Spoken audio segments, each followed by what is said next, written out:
حضرات التماس ہے ایک مرتبہ سورہ حمد و 3 مرتبہ سورہ اخلاص کی تلاوت فرما کر صاحب بقات میر حامد حسین صاحب سرکار ناصر الملت تابسرا سرکار نصر الملت سرکار سید الملت افتخار العلماء مولانا سعد حسین خان صاحب اور خطیب الایمان سید طاہر ولی صاحب اور جملہ مومنات جو مرحومین ہو چکے ہیں ان کی ارواح کو اعوذ باللہ السمیع العلیم من الشیطان الرجیم بسم اللہ الرحمن الرحیم الحمد للہ الذی ہدانا لہذا وما كنا لنہتدی لولا ان ہدانا اللہ لقد جاءت رسل ربنا بالحق والصلاة والسلام علی اشرف الانبیاء وسید المرسلین سیدنا و نبینا و شفیع ذنوبنا و حبیب قلوبنا مولانا بالقاسم محمد وَلِبَيْتِهِ الطَّيِّبِينَ الطَّاهِرِينَ الْمَعْصُومِينَ الْمَظْلُومِينَ وَلَعْنَةُ اللَّهِ عَلَىٰ أَعْدَائِهِمْ وَقَتْلَتِهِمْ وَغَاصِبِي حُقُوقِهِمْ وَمُنكِرِي فَضَائِلِهِمْ وَمَصَائِبِهِمْ أَجْمَعِينَ مِنْ يَوْمِنَا هَٰذَا إِلَىٰ يَوْمِ الدِّينِ أما بعد فقط قال رسول الله صلى الله عليه وآله وسلم يا علي أنت وشيتك هم الفائزون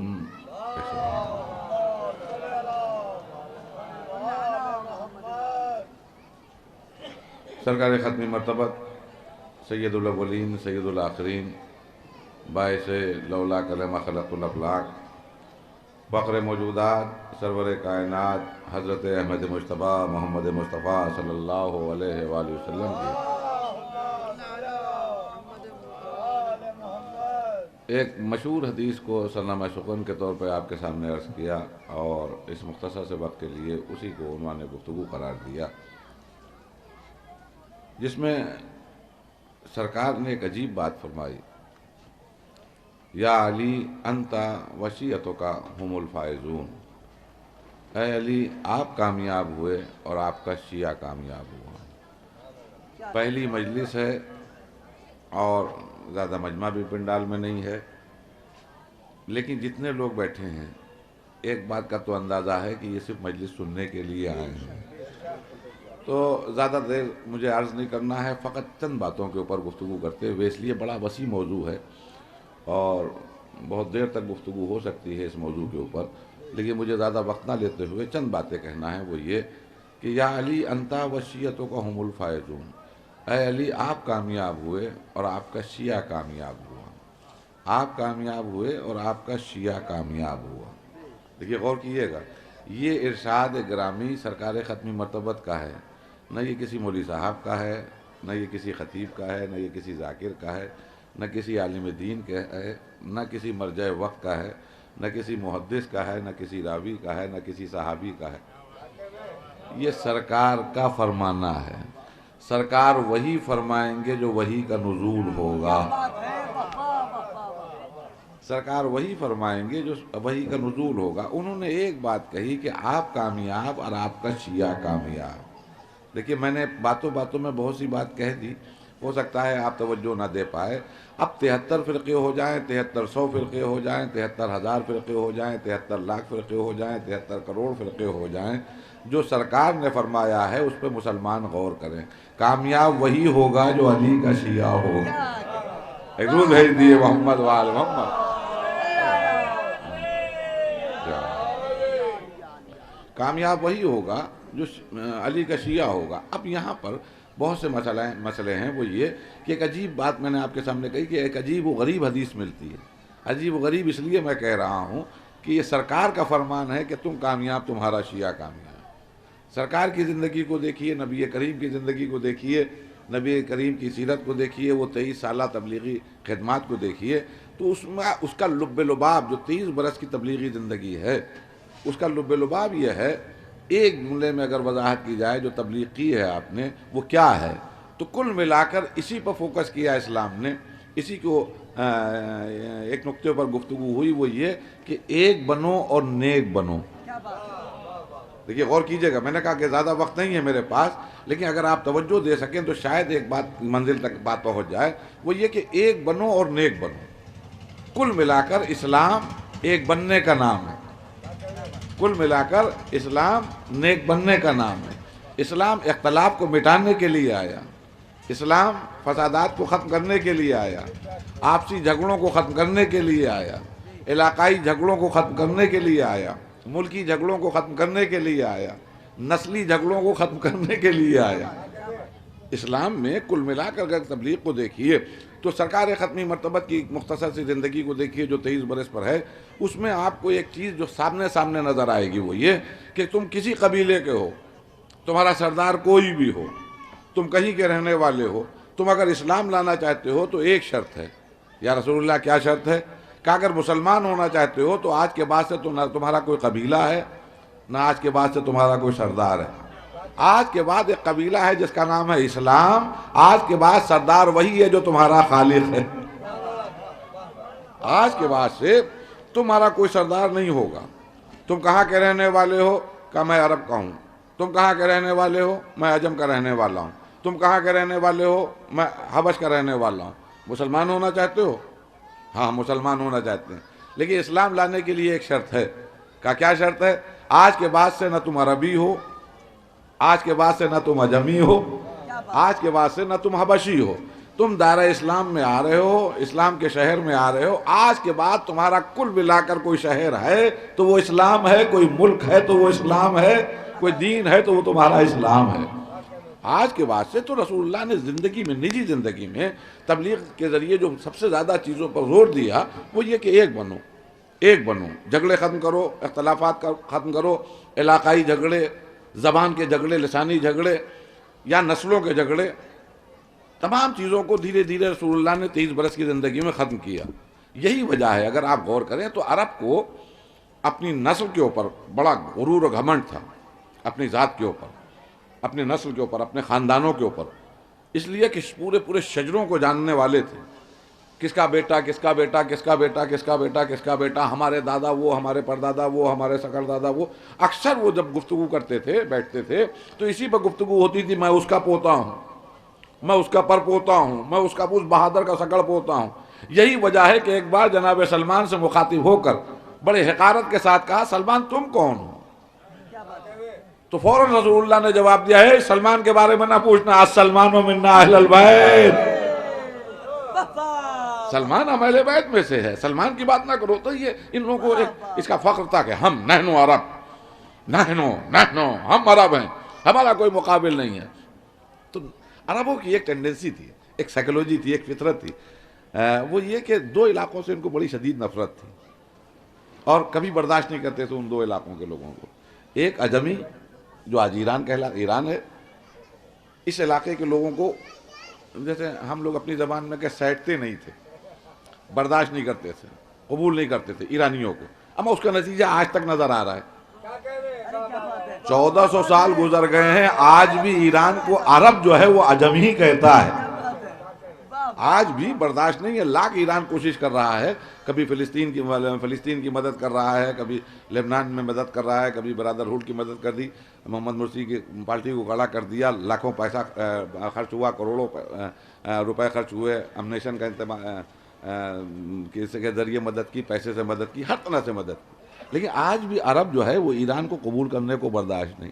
اما وہ تو غیر ہیں، اپنا عراق جس کے لیے بڑی کوششیں کی ایران نے، آج دیکھیے آج عراق بھی ایران کو برداشت کرنے کو تیار نہیں ہے۔ تو آج 1400 سال بعد بھی فطرت وہی ہے، نحن عرب، ہم عرب ہیں، ہمارا کوئی مقابل نہیں ہے۔ رسول اللہ نے کہا اگر تم عرب ہو، عجمی سے نفرت کرتے ہو، عجمی کو برداشت نہیں کرتے ہو، تو یاد رکھنا تم عرب رہو گے، عجم کا رہنے والا منا اہل البیت ہو جائے گا۔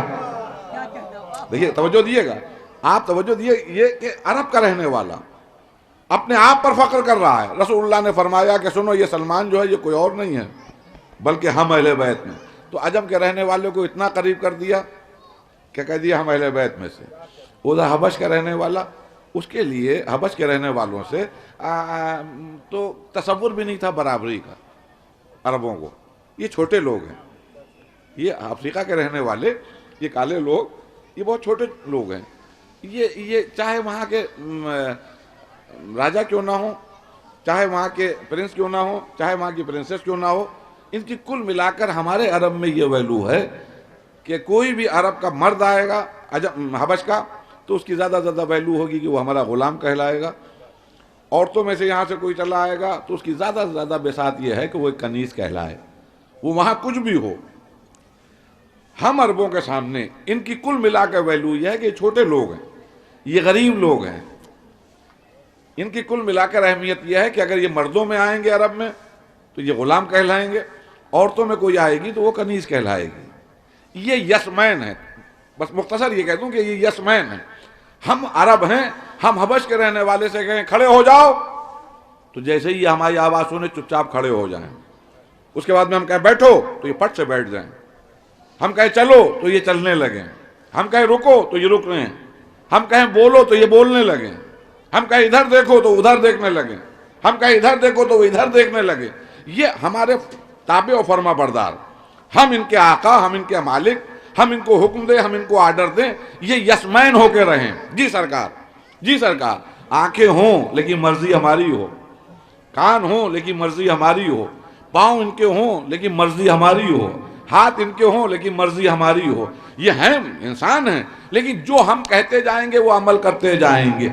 ان کی ہمت نہیں ہے کہ یہ ہم سے کچھ کہیں. توجہ دیے گا، ان کی یہ مجال نہیں ہے. ہم ان کو بلا سکتے ہیں، ہم ان کو کوئی آرڈر دے سکتے ہیں، لیکن ان کی ہمت نہیں ہے کہ یہ ہم سے کچھ کہیں. اگر ان کو ہم سے کوئی بات کہنا ہوگی تو یہ صبح سے لے کے شام تک سر جھکائے بیٹھے رہیں گے. اب جب ہماری مرضی ہوگی تو ہم ان سے پوچھیں گے کیا ہوا، کاہے کے لیے بیٹھے ہوئے ہو؟ مالک اگر آپ اجازت دیں، ناراض نہ ہوں تو یہ مسئلہ ہے. اب وہ اپنی ضرورت بیان کریں. ہماری مرضی ہوگی تو ہم اس غلام کی بات مانیں گے. ان کا کل ملا کر کام یہ ہے کہ یہ ہمارے آرڈر کے تابع و فرما بردار رہیں. ہم پکاریں یہ آ جائیں. تو عربوں کی خصلت یہ تھی، ان کی ٹینڈنسی یہ تھی کہ یہ چھوٹے لوگ ہیں، ان کا کام یہ ہے کہ یہ ہمارے آرڈر کے اوپر عمل کرتے ہوئے نظر آئیں.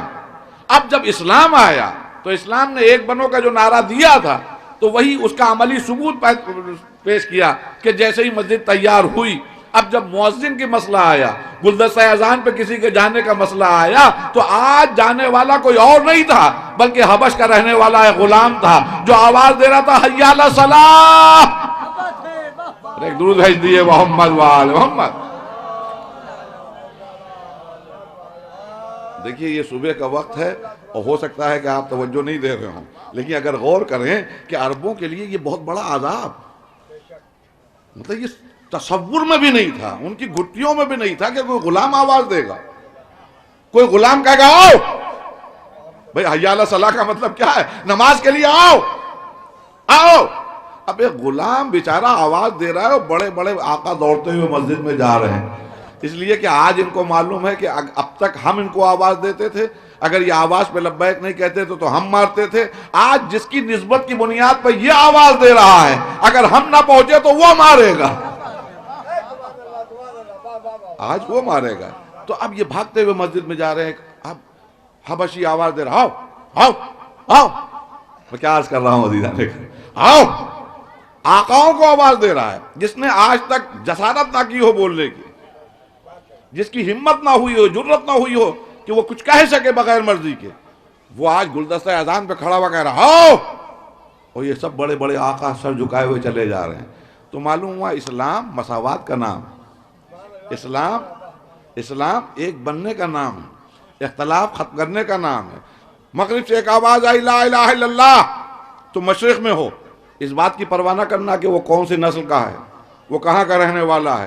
تم نے جیسے ہی آواز سنی لا الہ الا اللہ، پلٹ کے جواب دو لبیک لا الہ الا اللہ.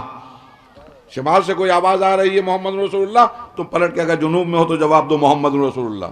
اس لیے کہ یہاں نہ نسل دیکھی جا رہی ہے، نہ خاندان دیکھے جا رہے ہیں، نہ علاقے دیکھے جا رہے ہیں، اسلام دیکھا جا رہا ہے.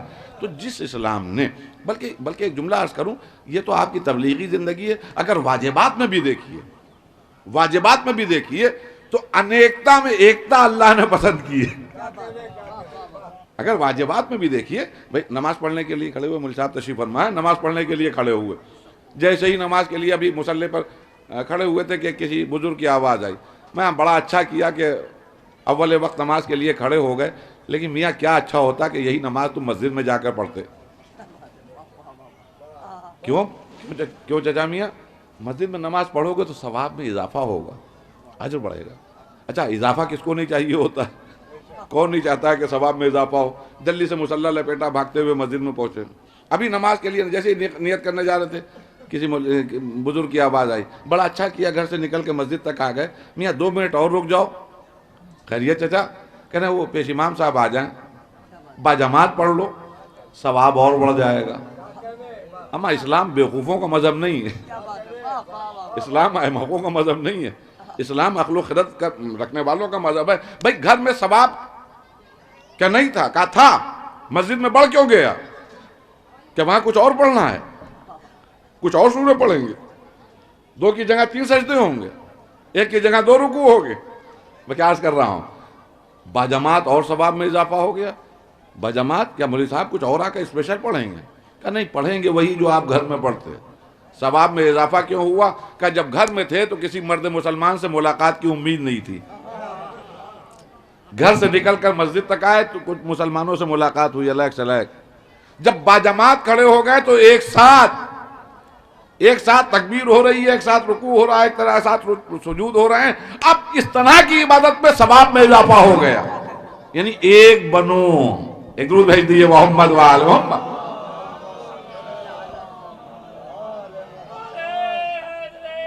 یا اللہم صلی اللہ علیہ وسلم. ایک بنو تو معلوم ہے ثواب میں اضافہ ہو رہا ہے جب جہاں سب کھڑے ہوئے ہیں. اچھا حج پہ کون کون گیا؟ بہت سے لوگ گئے ہوں گے. میرا بھی اتفاق ہوا ہے حج پہ جانے کا. حج میں بھی آپ دیکھیے، جب آپ پہلی بار وہاں فلائٹ سے اتریں گے جدہ میں یا مدینے میں تو آپ کو وحشت ہوگی ایئرپورٹ پر، جب تک کہ آپ کی گاڑی نہیں آئے گی. میرے کارواں جو بھی گاڑی مہیا کروانے والا ہے اس وقت تک کہ آپ کو وحشت ہوگی، اس لیے کہ جہاز اتر رہے ہیں مسلسل. کوئی افریقہ سے چلا آ رہا ہے، کوئی انڈیا سے چلا آ رہا ہے، کوئی چائنا سے چلا آ رہا ہے، کوئی جاپان سے چلا آ رہا ہے، ادھر کوئی یورپ سے جہاز چلے آ رہا ہے. تو آپ کو وحشت ہوگی، اس لیے کہ آپ ایک کونے میں بیٹھے ہوئے اپنے باری کا انتظار کر رہے ہوں گے، لیکن ادھر ایک دم سے چوں چوں چوں چوں کرتے ہوئے وہ نظر آئے. چائنیز اپنی زبان میں بول رہے ہیں، ان کی اپنی زبان ہے. ابھی وہ گزرے ہی تھے کہ بڑے بڑے جھبلے پہنے ہوئے معلوم افریقن چلے آ رہے ہیں، سوڈانی چلے آ رہے ہیں، وہ اپنی لینگویج بول رہے ہیں. اتنے میں دیکھا کہ یورپ سے چلا آ رہا ہے، کوئی جرمنی بول رہا ہے، کوئی فرینچ بول رہا ہے، کوئی انگلش بول رہا ہے. اتنے میں دیکھا کہ دوسرے ممالک سے آ گئے. تو سب ہوتے ہیں مسلمان، لیکن سب ایک دوسرے سے اجنبی ہوتے ہیں. اجنبیت کا ماحول رہتا ہے.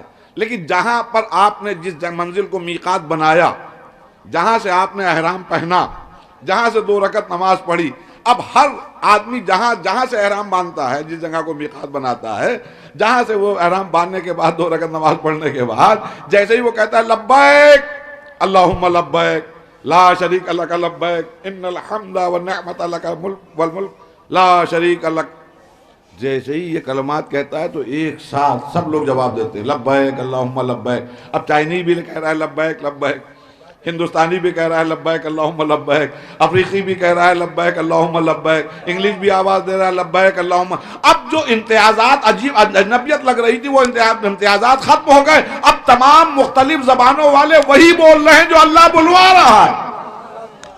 میں کیا عرض کر رہا ہوں عزیزان گرامی؟ اب وہاں سے اجنبی اب سب سے محبت ہونے لگی، لگ رہا ہے سب اپنے ہیں، اس لیے کہ سب وہی کہہ رہے ہیں. سب جہاں انیکتا ہو وہاں ایکتا کی مثال اگر کوئی پیش کر سکتا ہے تو اسلام دین. اختلاف اپنی جگہ پر، لیکن یہاں پر آ کر اب اجنبیت نہیں ہے، سب وہی کر رہے ہیں. کسی ملک کا رہنے والا ہو، کوئی زبان بولنے والا ہو، وہی کہہ رہا ہے جو حکم خدا ہے. اچھا یہاں پر میں ایک بات ضرور کہتا ہوں، آپ کے سامنے بھی کہہ دوں. بڑا اللہ کا کرم ہے کہ ہمارے محمد علیہ السلام کے ماننے والے ہیں. جب آپ عرفات کے بعد عرفات پہنچیں گے مینا کے بعد، تو وہاں پر جب ہم لوگ پہنچے حج میں تو باقاعدہ معلم ہوتے ہیں، مائک پر حاجیوں کی رہبری ہو رہی ہوتی ہے، گائیڈ کیا جا رہا ہوتا ہے.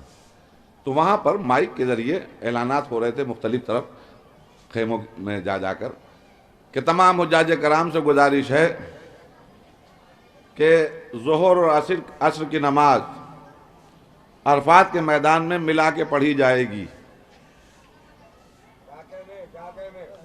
دیکھیے واجبات میں اللہ کو کیا پسند ہے، اس پہ مسلمانوں کو توجہ دینا چاہیے۔ جہاں سے اپنے لباس اتار کے احرام پہنے ہوئے ہیں، منا کی منزل سے آگے بڑھے، عرفات کے میدان میں پہنچے، تو وہاں پر آپ کو حکم ملے گا کہ وہاں پر ظہر عصر کی نماز ملا کے پڑھو۔ اب میں حج کمیٹی سے گیا ہوا تھا، تو وہاں پر 8 یا 9 آدمی ہم لوگ تھے، باقی سبھی مسلمان تھے، 8 لوگ ہم لوگ تھے۔ تو وہاں پر سبھی لوگ بیٹھے ہوئے تھے، اتنے میں اعلان ہونے لگا حضرات ظہر عصر کی نماز ساتھ پڑھی جائے گی، اور مغرب عشاء کی نماز مزدلفہ میں ساتھ ہوگی۔ نہ یہاں ظہر کی الگ پڑھی جائے گی، نہ عصر کی الگ پڑھی جائے گی، نہ وہاں مغرب کی الگ پڑھی جائے گی، نہ عشاء کی پڑھی جائے گی۔ یہاں ظہرین پڑھی جائے گی، وہاں مغربین پڑھی جائے گی۔ اب بیچارے جتنے حاجی صاحب تھے وہ پریشان، تو اس میں ایک صاحب ہم سے مخاطب ہوئے کہ حاجی صاحب یہ کون سا اعلان سن رہے ہیں؟ یہ تو رافضیوں والی نماز ہے، یہ تو شیعوں والی نماز ہے، اسی پہ تو ہم لوگ جھگڑا کرتے ہیں، اسی پہ تو ہم کو اختلاف ہے، یہ یہاں کیا ہو رہا ہے؟ تو میں نے مسکرا کے کہا کہ بھیا جب واجبات میں اللہ ہی چاہتا ہے کہ رافضی ہو جاؤ تو کیوں نہ ہو جائیں؟ اگر رافضی اللہ چاہتا ہے کہ یہ شیعہ ہو جائیں تو اس میں انکار کیا؟ تو کہنے کا مقصد یہ، میں نے تمام گفتگو جو تمہید آپ کے سامنے عرض کی، اس کا سبب یہ تھا کہ کچھ لوگ بھی آ جائیں، اور دوسری بات یہ کہ رسول اللہ کی حدیث عجیب ہے، یا علی تم کامیاب تمہارا شیعہ کامیاب۔ میں نے اتنے حوالے آپ کے سامنے دیے، اتنی باتیں عرض کی۔ آپ کو اگر کل ملا کے اسلام کی تبلیغ کے نام پر ملے گا تو یہی تو ملے گا کہ آپ نے مختلف طبقوں میں بکھرے ہوئے مسلمانوں کو ایک جٹ کیا، مختلف قبائلیوں کے جھگڑے کو ختم کیا، مختلف شہروں کے مسائل کو حل کیا، مختلف ممالک کے اختلافات کو ختم کر کے ایک گروہ بنایا جس کا نام تھا مسلمان۔ اب آج کے بعد میں نہ تمہارا کوئی گروہ ہے، نہ کوئی فرقہ ہے، نہ کوئی قبیلہ ہے، نہ یہ کوئی قوم ہے، تم سب کے سب مسلمان۔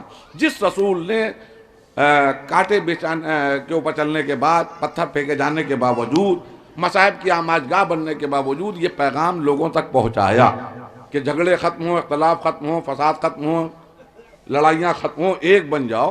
جس رسول نے پوری 23 برس کی زندگی میں اتنی کوششیں کی، آخر اس رسول کو کیا سوجھا کہ وہ اپنے بھائی سے کہہ رہا ہے تم کامیاب تمہارا شیعہ کامیاب۔ میں کیا عرض کر رہا ہوں؟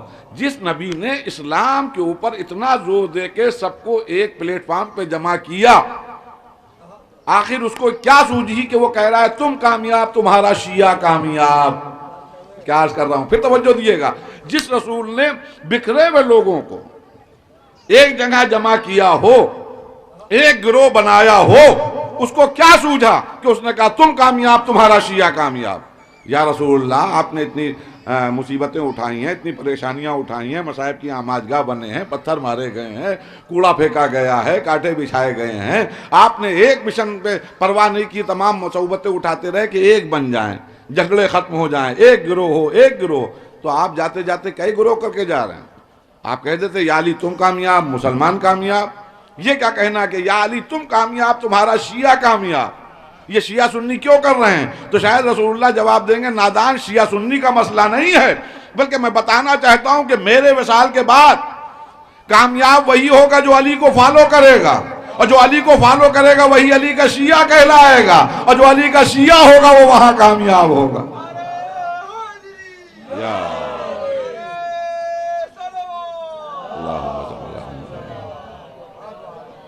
بھئی کامیاب وہی ہوگا جو علی کا دوست ہوگا، علی کا شیعہ ہوگا، علی کا چاہنے والا ہوگا۔ آپ اگر متوجہ ہوں تو ایک جملے میں دیکھیں آپ کتنا محسوس کر سکتے ہیں جملے کو۔ یہ یا علی نشتر بھائی، یا علی انتا وصیتوں کو ہم الفائزون، یہ حدیث نہیں ہے بلکہ حق علی کا اعلان ہے، اور رسول اللہ کی طرف سے غاصبین کے اوپر نفرین ہے۔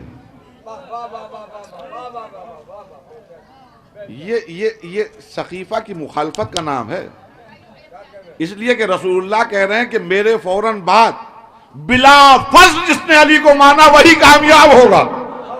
ایک روز ہندی ہے محمد وآل محمد، بلا فصل اگر کسی نے مانا، اس لیے کہ اگر علی کو فالو کیا تو تم کامیاب ہوگے۔ اب ایک رخ تو سمجھ میں آ گیا کہ کامیاب وہی ہوگا جو علی کا شیعہ ہوگا۔ تو ظاہر ہے کہ اب علی کا شیعہ کامیاب ہے تو کس طرح کا کامیاب ہے؟ اما اس سے بڑھ کے اور کیا کامیابی ہے کہ آگرے میں انتہائی مظلومی کے ساتھ ایک شیعہ مارا گیا، اور کئی سو سال گزرنے کے باوجود اس کی یاد منانے کے لیے اتنے لوگ جمع ہو رہے ہیں۔ اما اس سے بڑھ کے اور کیا کامیابی؟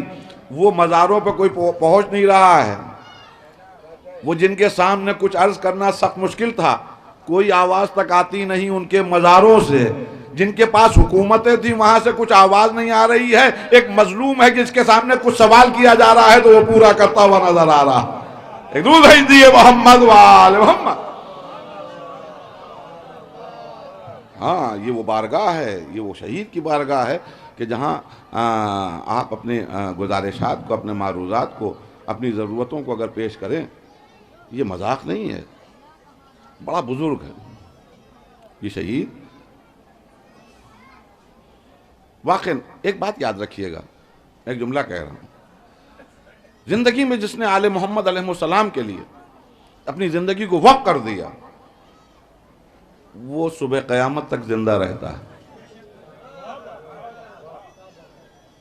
حکومت وقت سے مقابلہ آسان نہیں تھا، لیکن حق اہل بیت کا اعلان کرنا بھی ضروری تھا۔ حکومت کی پرواہ نہیں کی، حق اہل بیت کا اعلان کیا، نتیجہ جو بھی ہوا، لیکن وہ بادشاہ مر گئے، ان کے مزاروں پہ کوئی پہنچ بھی نہیں رہا ہے۔ آج اس مظلوم کے مزاروں پہ روزانہ نہ جانے کتنے زائرین آتے ہیں۔ اور یہاں پر میں اپنے بچوں کے لیے، اور بہت خصوصاً خاص کر کے بچوں کے لیے ایک بات عرض کروں، اور بہت سے لوگ سوچتے ہوں گے یہاں کیا ضرورت ہے آنے کی، قاضی نور اللہ شوستری کے مزار کے اوپر کیا ضرورت ہے یہاں سوال کرنے کی۔ تو میں ایک واقعہ یہاں کا آپ کو سناؤں۔ اس وقت میرا لڑکپن تھا، میں ہائی اسکول میں تھا، اور ایک بزرگ مولانا کے ساتھ لکھنؤ سے یہاں آیا تھا، کیونکہ میرے والد صاحب بھی یہاں بہت مجالس پڑھتے تھے ایک زمانے تک، تو مجھے بھی اشتیاق تھا کہ آگرے جانا ہے۔ اب تو خیر آگرہ آنا آسان ہے، اس وقت مجھے یاد ہے کہ بچپن میں جب میں چھوٹا تھا تو آگرے کے لیے تیاریاں ہوتی تھیں، بستر بند بن رہے ہیں اور ناشتے ہو رہے ہیں، اور معلومات سب ایک جگہ جمع ہو رہے ہیں، ٹرین اسٹیشن جانا ہے۔ اب تو پتہ بھی نہیں چلتا ہے کہ کس وقت لکھنؤ سے نکلے اور آگرے پہنچ گئے۔ تو اس وقت اہتمام ہوتا تھا، تو ایک اشتیاق تھا کہ آگرے جائیں۔ مولانا نے مجھ سے کہا کہ چلیے گا میاں، میں نے کہا چلیے۔ تو میں یہاں آیا، مطلب مرحوم طاہر جلوی صاحب زندہ تھے، اور حافظ علی صابر صاحب وغیرہ، مولانا اطہر صاحب، اللہ غریق رحمت کرے۔ تو طاہر میاں کو جب معلوم ہوا کہ میں آیا ہوں تو انہوں نے مجھے بلایا اور کہنے لگے ادھر وہ مولوی گنج ہے، وہاں مولوی حضرات ٹھہرتے ہیں، وہیں جاؤ، تمہارا بستر ہے، اور ناشتہ یہاں کرنا اور کھانا یہاں کھانا۔ خیر، تو اب وہاں مولویوں کے بستر لگے ہوئے تھے، اسی میں میں بھی ایک بستر پہ تھا۔ ایک مولانا تھے، شاید آپ لوگ واقف ہوں، محمد حسین صاحب نجفی، محمود الحسن صاحب ابھی جن کا انتقال ہوا ہے جونپور میں، ان کے بڑے بھائی، بڑے خالص آدمی تھے، اللہ غریق رحمت کرے محمد حسین صاحب نجفی کو۔ بہت خالص آدمی، شریف آدمی، واقعاً عالم جس طرح ہونا چاہیے تھا وہ تھے، بڑے شریف، نازمیہ میں پڑھاتے تھے، مدرسے نازمیہ میں۔ تو وہ تشریف لائے، نماز صبح کے وقت دیکھا کہ وہ زارو قطار رو رہے ہیں کمرے میں، کچھ اتنی شدت سے روئے ہیں، اتنا گریہ کیا ہے کہ سب مولانا جمع ہو گئے، سب چلے آئے، نجفی صاحب رو رہے ہیں اور کسی کو بتا بھی نہیں رہے تھے کہ کیا ہوا۔ دیکھیے میں نوجوانوں سے کہہ رہا ہوں، یہاں آئے ہیں آپ، جو کچھ مانگنا ہو تو مانگ لیے گا، یہ کسی معمولی آدمی کا نام نہیں ہے، اس لیے کہ میری زندگی میں جو واقعہ گزرا ہے وہ میں ممبر سے بیان کر رہا ہوں۔ غالباً 84 یا 85 کی بات ہے کہ محمد حسین صاحب نجفی رو رہے ہیں، گریہ کر رہے ہیں، سب جمع ہو گئے، خیریت نجفی صاحب کو۔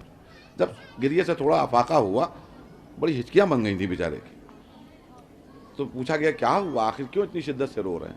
اما کہنے لگے غلطی ہو گئی ہے ایک شہید سے۔ کیا غلطی ہو گئی آپ کی؟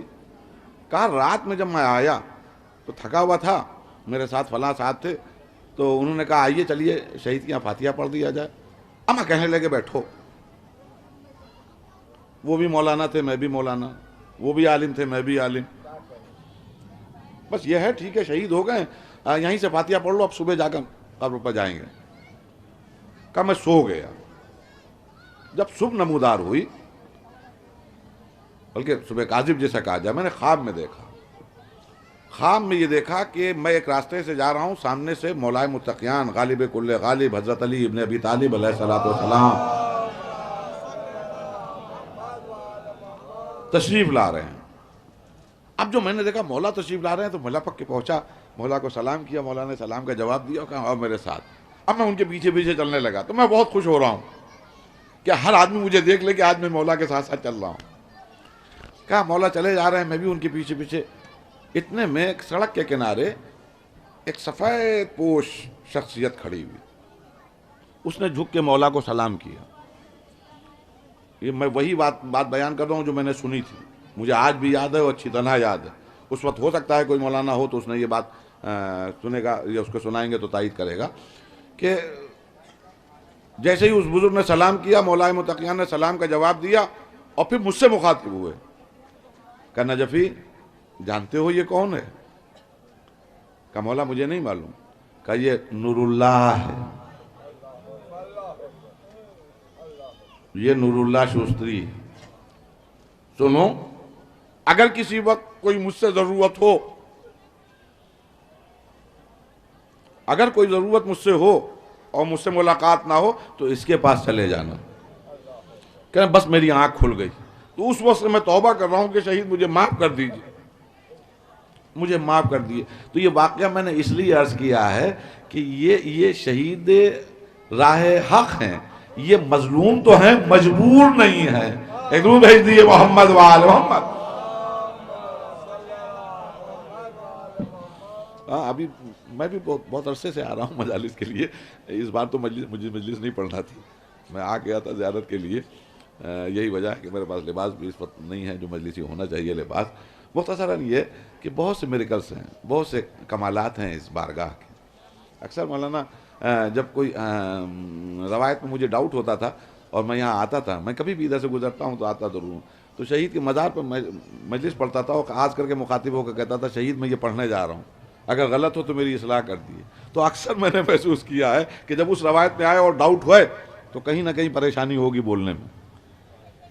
تو یہ مجبور لوگ نہیں ہیں، بس اسی سے اندازہ لگتا ہے کہ شہادت کے ایک عرصے کے بعد جب ان کے پاس یہ کمال ہیں تو ان کا مولا اور آقا کیسا ہوگا،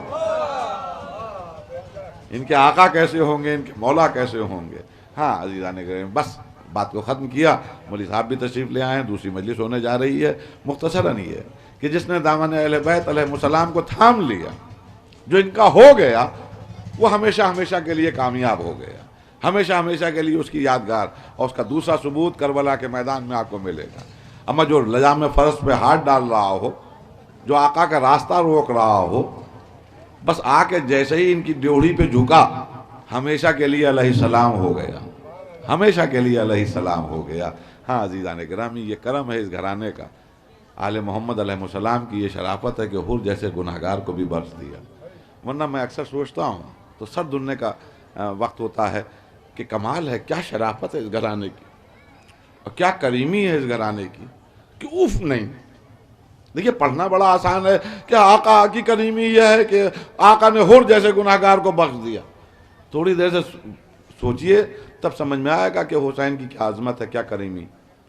ذرا سا آپ کو معلوم ہو جائے کہ فلاں صاحب آپ کی برائی کر رہے تھے، آپ کے پسے پشت آپ کے بارے میں یہ کہہ رہے تھے، چاہے وہ خامخواہ لگا رہا ہو، لیکن وہ جب وہ آدمی ملے گا جس کے متعلق کہا گیا ہو اور وہ سلام کرے گا تو آپ کوشش کریں گے کہ وعلیکم السلام بھی نہ کہا جائے، بادل نخواستہ وعلیکم السلام کہیں گے۔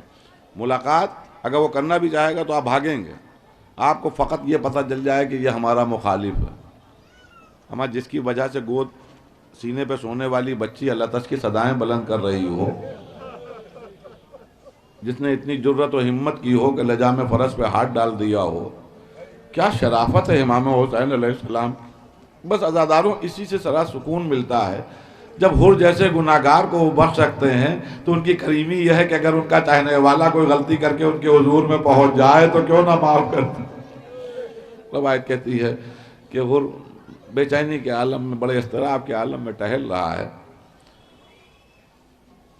ایک فوجی کی نگاہ پڑی، کہا یہ کیا ماجرا ہے، تم تو بڑے بہادر ہو، کیا کہنا، کتنے بڑے سامنت ہو، اگر مجھ سے کوئی پوچھے کہ یزیدی فوج میں سب سے زیادہ بہادر کون ہے تو میں تمہارا نام لوں اور تم یہ پتے کی طرح کانپ کیوں رہے ہو؟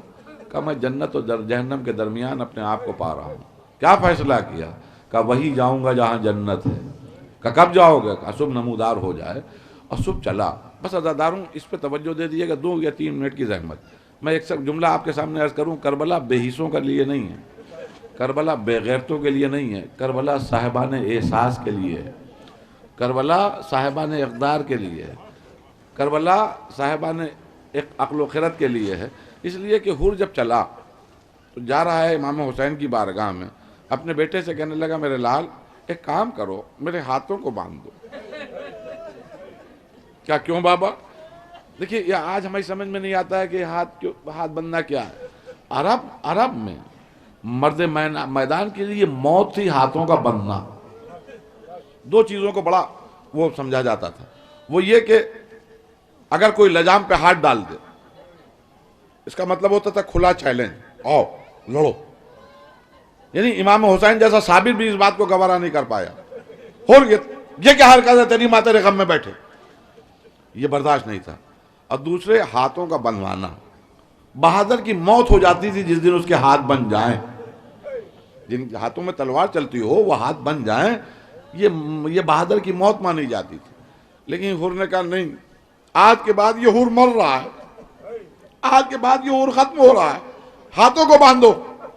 جیسے گناہگار جاتے ہیں مالک کے سامنے، جیسے غلام جاتے ہیں مالک کے سامنے، اس طرح لے چلو۔ اور اس کے بعد میں کہنے لگا میرے لال یہ گناہگار آنکھیں ہیں، کیسے جب تک کہ معاف نہیں کریں کیسے اپنے آقا کی زیارت کریں؟ ایک کام کرو، آنکھوں کو بھی باندھ دو، آنکھوں پہ بھی پٹی باندھ دو۔ اب آنکھوں میں پٹی باندھ دی، ہاتھ بندھے ہوئے ہیں۔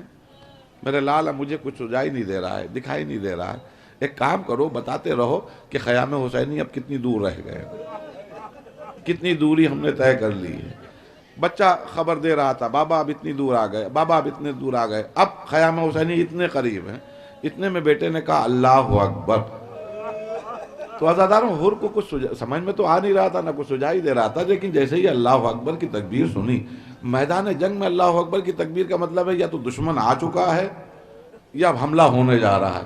کہا میرے لال یہ تکبیر کی آواز تم نے کیوں بلند کر دی؟ کہا بابا کیوں نہ تکبیر بلند کروں، جوان بیٹا علی اکبر استقبال کو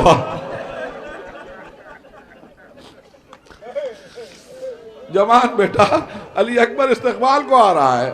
اور ابھی کانپ رہا تھا، تترا رہا تھا کہ ایک بار پھر بیٹے نے کہا اللہ اکبر۔ کہا میرے لال آپ کیوں تکبیر بلند کی؟ کہا بابا کیوں نہ تکبیر بلند کروں، برابر کا بھائی ابو الفضل عباس۔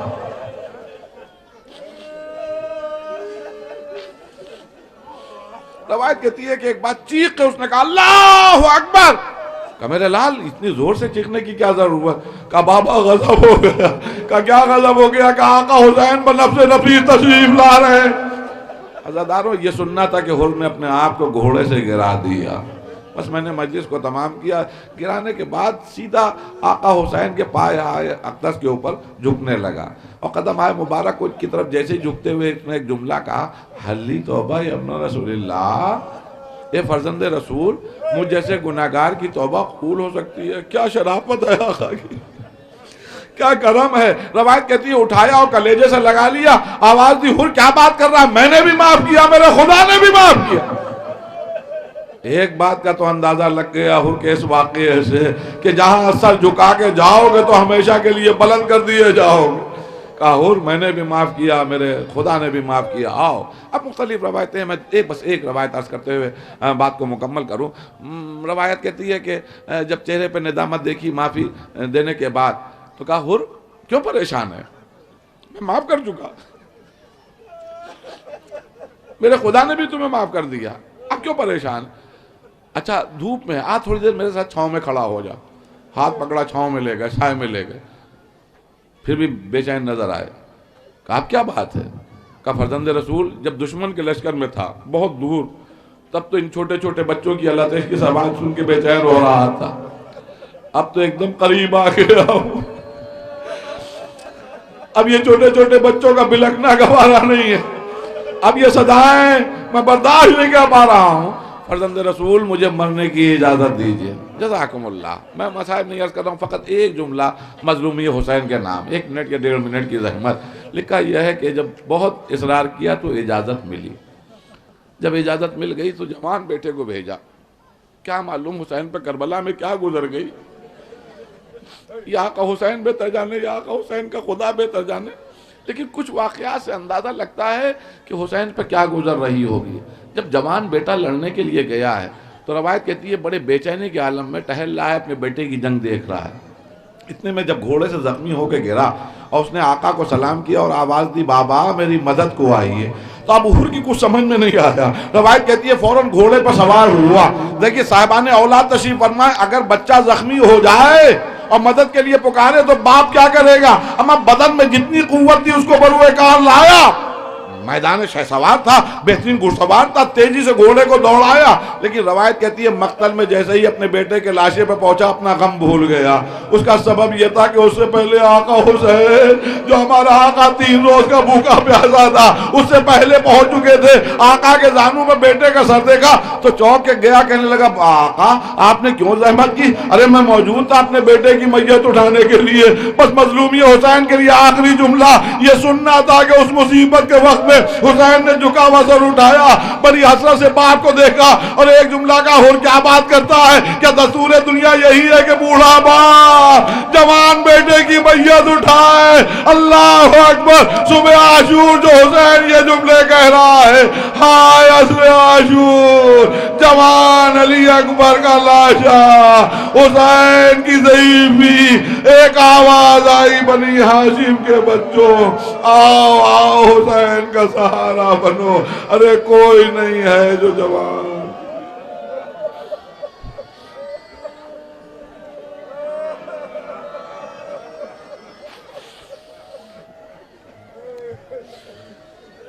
سيعلم الذين ظلموا أيّ منقلب ينقلبون. پروردگارہ اس مختصر سے عمل کو قبول فرما. پروردگارہ ہم شہید کی بارگاہ میں حاضر ہوئے ہیں.